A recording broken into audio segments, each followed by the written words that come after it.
이번 시간에는 부가치세 과세기간과 납세지에 대해 알아보도록 하겠습니다. 과세기간은 세법에 의하여 과세표준 계산의 기초가 되는 기간을 말합니다. 다시 말하면 납세의무의 성립 시기, 과세표준의 및 세액의 계산, 신고 납부 시기 등을 정하는 기준이 되는 기간이죠. 그렇다면 과세기간이 왜 중요하냐? 국세기본법에서는 부가치세 납세의무 성립 시기를 과세기간이 종료하는 때로 규정을 하고 있죠. 과세기간 종료 전에는 납세의무가 성립하지 않기 때문에 과세할 수 없어요. 과세기간 종료하면 납세의무가 성립하고 납세기간 종료 후에 25일 안에 부가치세 과세표준 및 세액을 계산하여 신고 납부를 하도록 하고 있습니다. 납세의무자가 부가세를 신고함으로써 납세의무는 확정이 되죠. 신고 안 하면 정부에서 과세표준과 세액을 결정해서 확정을 하게 됩니다. 부가치세 과세기간은 일반 과세자와 간이 과세자가 차이가 있는데요. 일반 과세자의 경우에는 1년을 반으로 나눠서 1기는 1월 1일부터 6월 30일까지, 그리고 2기는 7월 1일부터 12월 31일까지를 과세기간으로 합니다. 간이 과세자는 1년 전체 1기, 2기 없이 1월 1일부터 12월 31일까지를 과세기간으로 하고요. 신규 사업자의 경우에는 사업 개시로부터 기산을 하여 적용을 하면 됩니다. 신규 사업자의 경우 사업 개시로부터 기산하면 되는데, 만약 사업자가 필요에 의하여 사업 개시 전에 사업자 등록을 신청한다면 신청일로부터 기산하여 과세기간을 적용합니다. 폐업자의 경우에는 폐업일이 속하는 과세기간 개시일로부터 폐업일까지의 기간을 과세기간으로 합니다. 폐업과 관련하여 실무적으로 유의해야 될 게 있죠. 폐업일이 속한 달의 다음 달 25일까지 반드시 부가치세를 확정 신고하고 납부할 세액이 있으면 납부까지 해야 됩니다. 부가치세과 담당 직원분들은 폐업 신고서가 접수가 되면 기한 내에 부가세 신고하도록 안내를 하고, 신고하지 않는 경우에는 폐업 시 잔존재와 과세 등 사후 관리를 철저히 하셔야 한다라는 겁니다. 그리고 업무가 바쁘게 돌아가면 자칫 소홀할 수 있어요. 업무 처리 과정에서 유의하셔야 될 것 같아요. 다음으로 간이과세를 포기하는 경우가 있습니다. 포기일이 속하는 과세기간 개시일로부터 포기일이 속하는 달의 마지막 날, 포기일이 3월 30일이면 포기일이 속하는 마지막 날은 3월 31일이죠. 이때까지는 그대로 간이과세자가 적용이 되는 거고, 포기일이 속한 달의 다음 달 1일부터 일반 과세자로 전환이 된다. 그렇게 이해를 하시면 될 것 같습니다. 간이과세의 기준금액 변경에 따른 유형 전환자의 과세기간을 살펴보면, 간이과세자가 연간 공급대가가 8천만 원 이상인 경우 다음 연도에 간이과세자로 적용되는 기간, 즉 간이로 계속 남아있는 기간은 1월 1일부터 6월 30일까지입니다. 그러니까 다음 연도 7월 1일부터 일반으로 전환이 되는 거죠.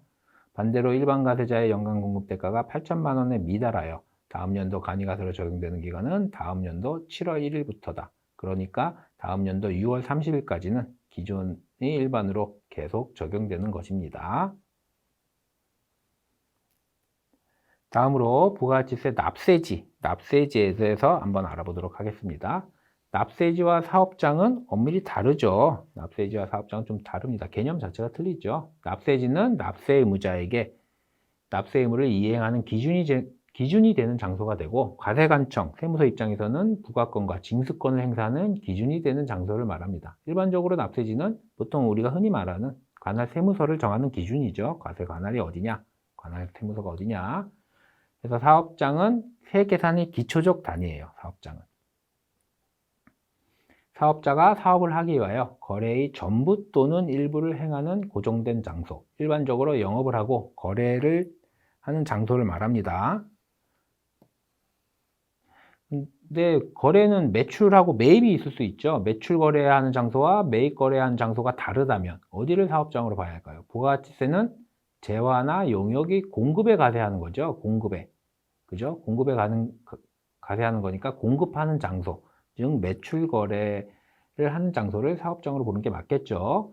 부가가치세법 제6조 1항에 사업자의 부가가치세 납세지는 각 사업장 소재지로 한다라고 규정을 하고 있습니다. 따라서 부가가치세는 각 사업장 단위로 부가가치세를 신고하고 납부해야 되죠.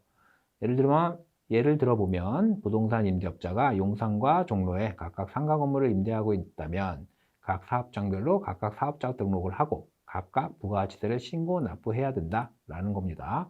그리고 사업장에 대한 특례 규정을 둬서 사업자가 둘 이상의 사업장이 있는 경우에는 신청에 의하여 납세자가 원하면 신고와 납부 등을 하나의 사업장에서 할 수 있는 사업자 단위 과세 제도를 두고 있습니다. 그리고 납부만 한 곳에서 할 수 있는, 납부나 환급만 한 곳에서 할 수 있는 주사업장 총괄 납부 제도도 별도로 있어요. 이건 뒤에서 한번 다시 비교해서 같이 살펴보도록 하겠습니다. 사업장의 일반적 기준은 부가가치세법에서 사업장은 사업자가 사업을 하기 위하여 거래의 전부 또는 일부를 행하는 고정된 장소로 한다 라고 규정을 하고 있습니다. 그리고 시행령에서 별도로 업종별로 사업장의 범위를 규정을 하고 있어요. 업종별로 일일이 규정을 하고 있죠. 그래서 광업, 제조업 등 15개 업종에 대한 사업장의 범위를 열거하고 있는데요. 중요한 몇 가지를 한번 다 같이 살펴보겠습니다. 광업은 광업사무소의 소재지.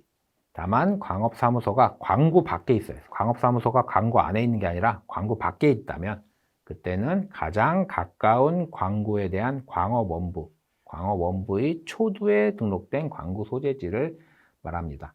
거기를 사업장으로 한다는 거죠. 그리고 제조업은 최종 제품을 완성하는 장소, 제품을 포장만 하거나 용기 충전만 하는 장소, 저유소 이런 보관 장소들은 사업장이 아니라는 거예요. 이 법에서 정하는 사업장에 해당이 되면 반드시 거기는 사업자 등록을 해야 되는 거예요. 하지만 법에서 정한 이 사업장이 아니라면 사업자 등록을 할 필요는 없죠. 그래서 예를 들어 설명을 드려보면 어떤 회사가 1공장과 2공장이 있습니다.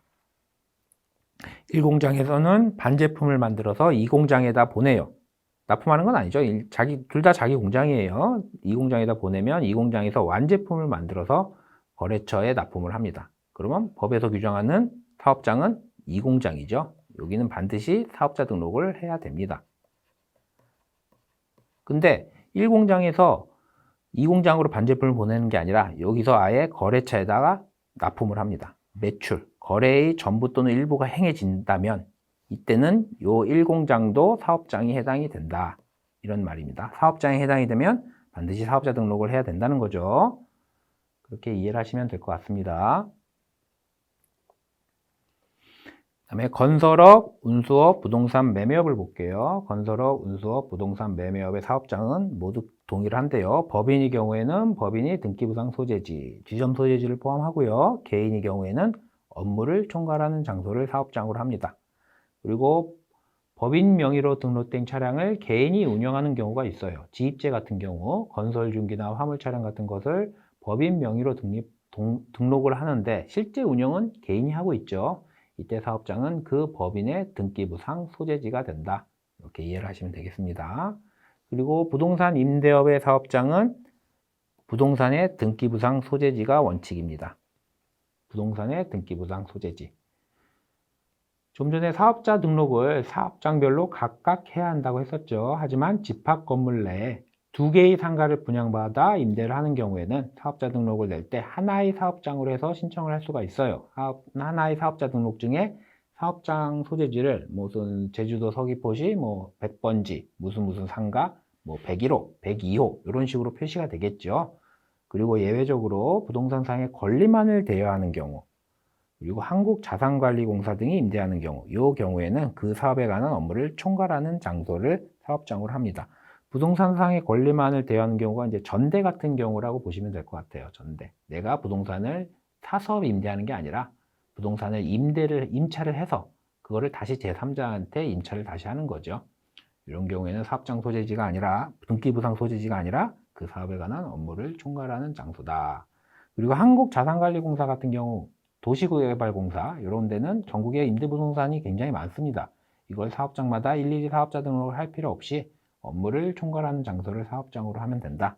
이렇게 이해를 하시면 될 것 같아요. 다단계 판매원을 보겠습니다. 다단계 판매원의 경우에는 다단계 판매업자의 주된 사업장 소재지를 납세지로 합니다.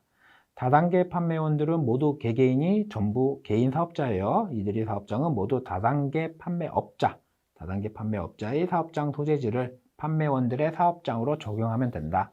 이런 말이죠. 다만 판매원들이 상시 주재하면서 거래하는 별도의 장소가 있는 경우에는 그 장소를 사업장으로 합니다. 다단계 판매원에 대해서 간단히 말씀드리면, 다단계 판매원은 개개인이 각각 개인 사업자지만 세무서에 사업자 등록을 신청하지 않고 다단계 판매업자에게 다단계 판매원 등록을 해요. 다단계 판매업자가 그 판매원들의 인적사항 등을 세무서에 신고하면 판매원들 개개인이 사업자 등록 신청을 한 것으로 보고요. 다단계 판매업자가 판매원들에게 등록증을 주는데 그걸 사업자 등록증으로 가름한다. 그리고 등록번호를 사업자 등록번호로 봅니다. 하지만 다단계 판매원이라도 개별적으로 세무서에 사업자 등록을 해야 되는 경우가 있어요. 판매원이 상시 주재하여 거래하는 장소, 즉 사업장이 있는 경우, 이 경우는 개별적으로 사업자 등록을 해야 되고, 그리고 부가가치세법 제69조에 따라 납부 의무가 면제되지 않는 판매원도 개별적으로 사업자 등록을 해야 됩니다.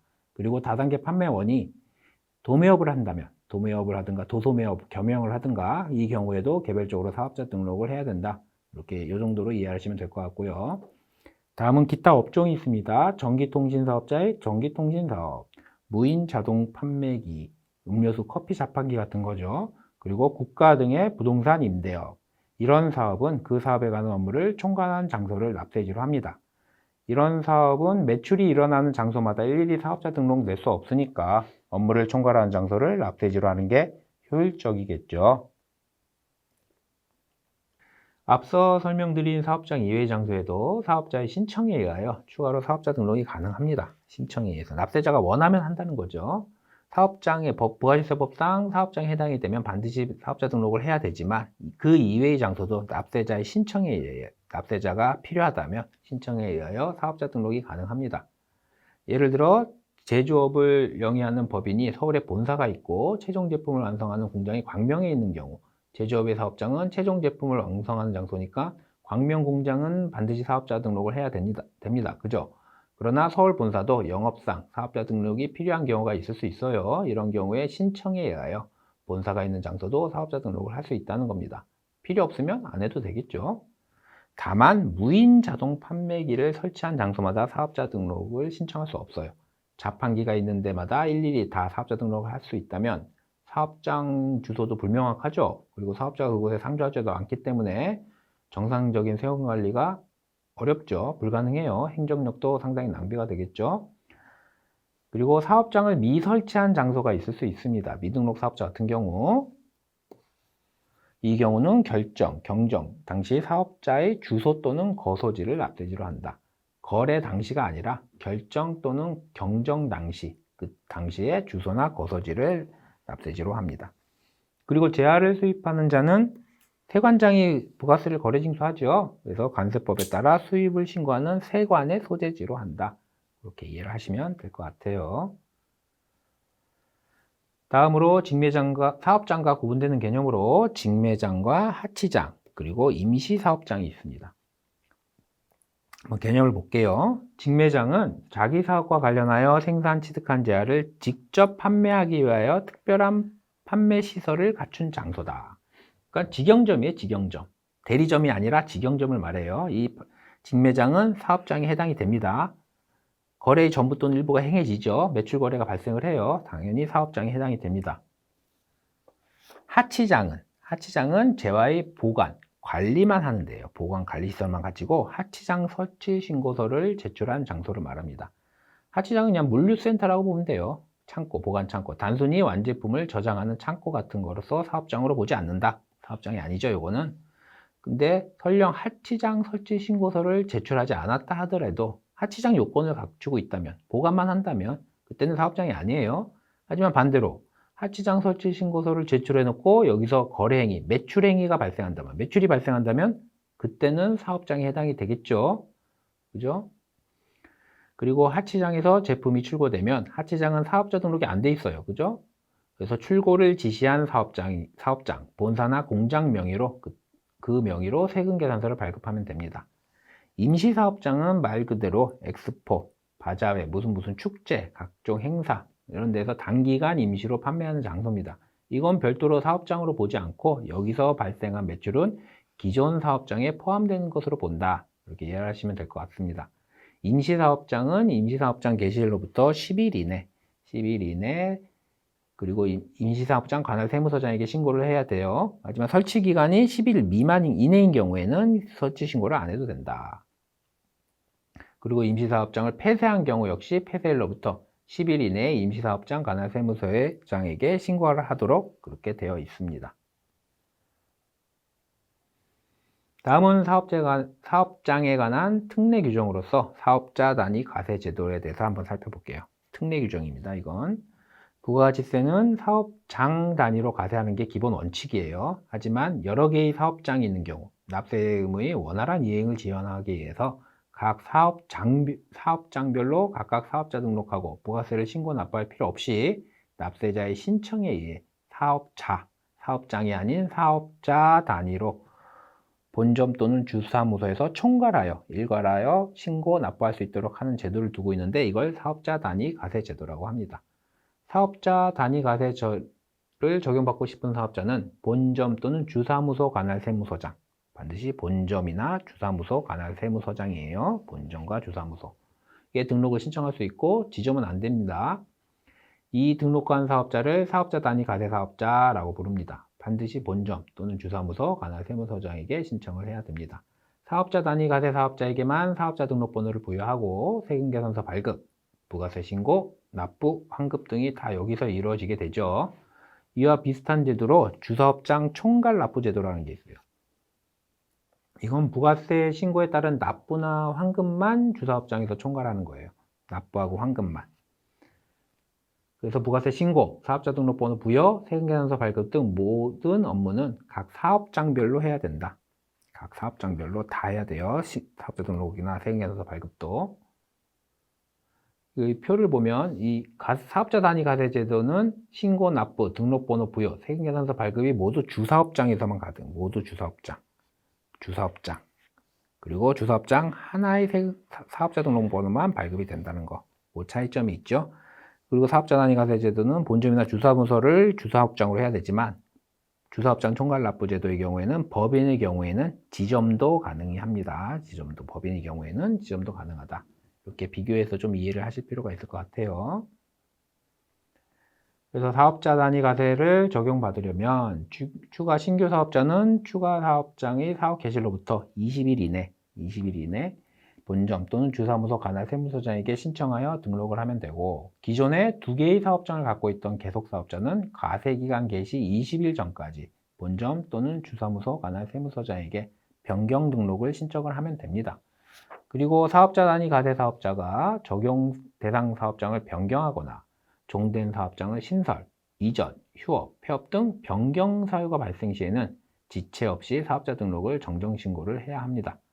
그리고 사업자 단위 과세를 포기하고 싶을 때는 하기 싫을 경우 나는 그냥 사업자가 아니라 사업장별로 각각 하겠다 하고 싶을 때는 포기하려는 과세기간 개시 20일 전에 포기 신고서를 제출하면 된다. 이렇게 이해를 하시면 될 것 같습니다. 이상으로 부가가치세 과세 기간과 납세지에 대한 강의를 마치겠습니다.